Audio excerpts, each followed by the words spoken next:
लक्ष्मण राघव की report. SI भर्ती परीक्षा में नकल गिरोह का पर्दाफाश किया गया है। एसओजी के इनपुट पर बीकानेर पुलिस का बड़ा खुलासा। एसपी प्रीति चंद्रा के निर्देशन में आईपीएस शैलेंद्र इंदोलिया की कार्रवाई और एसआई भर्ती परीक्षा के पेपर की फोटो खींचकर डाली गई थी व्हाट्सएप ग्रुप पर।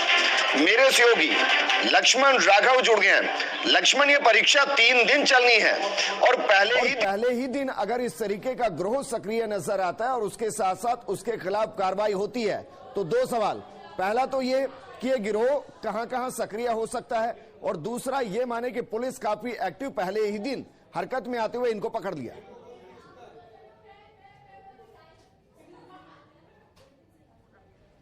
देखिए, निश्चित तौर पर दोनों सवाल आपके बड़े महत्वपूर्ण हैं कि पहला कि 3 दिन परीक्षा चलनी है, लेकिन तारीफ यहां पर बनती है कि एसओजी के इनपुट पर जिस तरह से बीकानेर पुलिस ने काम किया। आप देखिए, बारिश के बीच एसपी प्रीति चंद्रा लगातार मॉनिटरिंग कर रही हैं और कहीं ना कहीं इनकी अगुवाई में जिस तरह से कार्रवाई को अंजाम दिया गया है, मुझे लगता है उन लोगों के लिए जो मेहनतकश विद्यार्थी हैं, ये बीकानेर पुलिस की एक अच्छी कार्रवाई कही जा सकती है। एसपी प्रीति चंद्रा से हम बात करते हैं। एसपी साहब, निश्चित तौर पर एक बड़ी सफलता मिली है। एसओजी का भले ही इनपुट हो, लेकिन आपने जिस तरह जाल बिछाया, क्या कहेंगे अभी तक का अपडेट क्या है? क्योंकि 2 दिन और एग्जाम होना है। वो छात्र जो मेहनतकश है, क्या निकल कर आया पुलिस के पास? देखिए, पूरा ये ऑपरेशन एडीजी साहब एटीएस एसओजी के डायरेक्शन में हुआ है और टोटल 10 लोगों को इसमें अब तक हमने राउंड अप किया है। ये 10 लोग एक गैंग के रूप में काम कर रहे थे, जिसमें एक स्कूल के प्रिंसिपल से लेकर के पेपर सॉल्व करने वाले लड़के तक बैठे हुए थे और ये आगे पेपर सॉल्व करके आगे बता रहे थे। अब ये आगे कहाँ कहाँ बता रहे थे, ये जांच का विषय है, जो आगे आने वाले जो अब इसमें इन्वेस्टिगेशन होगी उसमें ये क्लियर होगा। जो जानकारी आ रही है उसमें एक कोचिंग संचालक बताया जा रहा है, एक स्कूल का प्रिंसिपल है जो आप ही ने हमसे साझा किया है, या जो पुलिस के इनपुट से दूसरे उन्होंने साझा किया है। तो मैम, क्या लगता है आप लोगों की जो कार्रवाई हुई है, ये पेपर बहुत नहीं फैल पाया, उससे पहले आप लोगों ने पकड़ लिया ये माने, और अभी तक की जो जांच हुई है, आपके जो दूसरी टीम वहां पर है, उसका क्या अपडेट आप तक आया है? देखिए, ये इनपुट हमको सुबह अर्ली मॉर्निंग ही मिल गया था, तो पहली पारी का पेपर शुरू हुआ था। जैसे आप देख रहे हैं कि हमारे हर जगह सेंटर्स पे अच्छा जाब्ता है और विजिलेंस की टीम्स लगातार कार्रवाई कर रही थी, लगी हुई थी, राउंड पे थी। तो ऐसा तो नहीं लग रहा है कि इन्होंने बहुत ज्यादा कहीं इसका किसी को फायदा पहुंचा दिया हो, लेकिन हाँ, मे भी अगर आज ये पूरी गैंग नहीं राउंड अप हो पाती तो आज ये अपना जाल बिछाते और कल परसों तक जो अभ्यर्थी थे उनमें जरूर कई लोगों को ये फायदा इसमें पहुंचाते। लेकिन प्रारंभिक उसमें ये सुबह जब ये पेपर स्टार्ट हुआ 10 बजे और हमें ये सूचना मिली, उसके बाद हमने घंटे भर बाद ही इनको राउंड अप कर लिया था और ये लास्ट कड़ी तक पहुंचते पहुंचते हमें शाम को 5 साढ़े 5 बज गए। एक और सवाल अगर मुमकिन है तो उनसे पूछिए, क्योंकि कर लिया गया तो इनके जो पेपर लीक हुआ ताकि तुरंत उसको सोल्व किया जा सके। इसका मतलब ये कि जो परीक्षा देने पहुंचे हैं मोबाइल का इस्तेमाल कर रहे हैं, उन्होंने फोटो खींच के व्हाट्सएप पे डाला होगा, उसके बाद पेपर सोल्व हुआ होगा।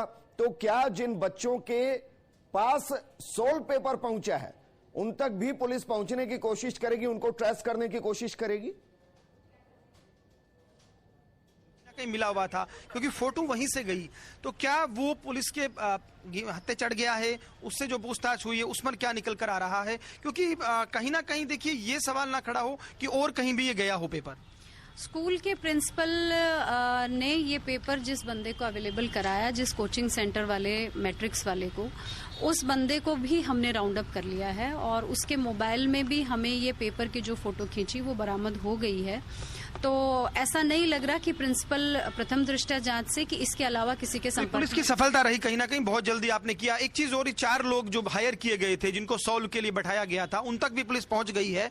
तो वो कौन लोग थे? थोड़ी सी जानकारी साझा हो जाए ताकि सब लोग सावधानी बरते, चौकन्ने रहें, ऐसे हथकंडे ना अपनाएं। आप अपील भी कीजिए। ये 5 लोग थे जो पेपर सॉल्व कर रहे थे बैठ करके, और इसको ये सारे ही पढ़े लिखे लोग हैं, पहले एग्जाम्स में बैठ चुके हैं और कुछ एग्जाम्स पास कर चुके हैं, किसी लेवल पे अटक गए हैं, तो कहीं फेलियर भी इनका रहा है।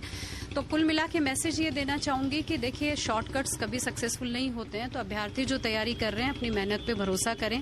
कहीं ऐसा ना हो कि मेहनत भी कर ली और ऐसे तरीकों में फंस के की गई मेहनत भी बर्बाद हो गई। बिल्कुल ठीक है, शॉर्टकट कभी कामयाब नहीं होते। स्कूल का नाम और प्रिंसिपल के नाम वाम आए हैं कुछ अभी तक? स्कूल ये राम सहाय स्कूल है, एक जो नया शहर थाने एरिया में पड़ती है। प्रिंसिपल है दिनेश राठौड़ इनका नाम है। अभी इनको राउंड अप किया है, पूछताछ इनसे जारी है। चलिए, बहुत शुक्रिया प्रीति चंद्रा जी। तो देखिए, एसपी प्रीति चंद्रा निश्चित तौर पर सतर्क, सजग, स्ट्रिक्ट मानी जाती हैं और ये निश्चित तौर पर एक ऐसी कार्रवाई है जो बेरोजगार युवाओं के एक तरह से सपनों को जो खराब कर रही थी, जो लोग थे जो ऐसा करना चाह रहे थे, उनको पुलिस ने धर दबोचा है। एसओजी का इनपुट था, बीकानेर एसपी चौकन्ने थे, इनकी पूरी टीम थी, आईपीएस शैलेंद्र इंदोलिया समेत अन्य लोगों ने कार्रवाई की है। तो बड़ी अपडेट दे रहे हैं कि 10 लोग धरे गए हैं।